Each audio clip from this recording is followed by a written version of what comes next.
Secretary of State Hillary Clinton's private server scandal continues to swirl out of control. The former Secretary of State's campaign is trying to minimize the damage, but there is no doubt this email mess is overshadowing any campaign message. Charles Krauthammer joins me now. Nice to see you. Good to be here.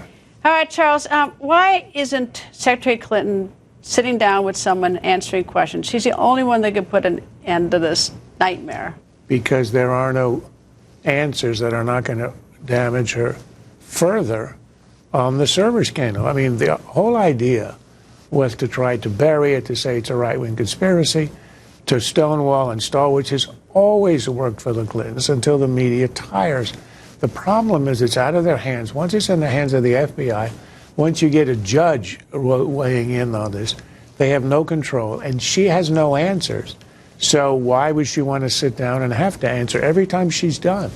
At the UN, and just a week ago, it's been a disaster. But she's never really sort of sat down and answered questions for like 15 minutes just on the topic. I mean, she's taken a couple thrown at her, you know, at the microphone.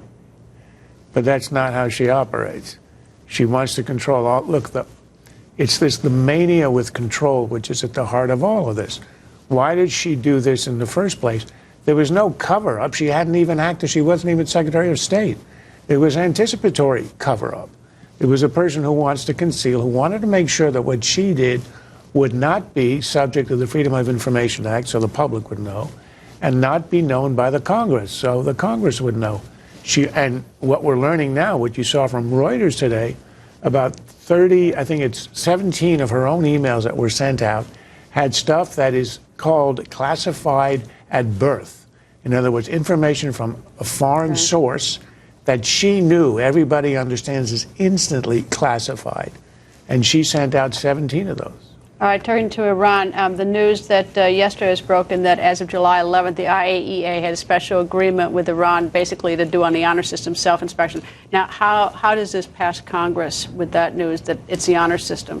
What I don't understand is how there are members of Congress who can look themselves in the mirror after learning this, that the Iranians will self-inspect a critical facility, which is where they are suspected of doing research on the detonation of nuclear weapons, that they can learn about this and realize it was a secret deal that they were not supposed to see, but AP and now Fox has a copy of it, and to go ahead and to ratify this kind of deal, it's really entered the realm of farce.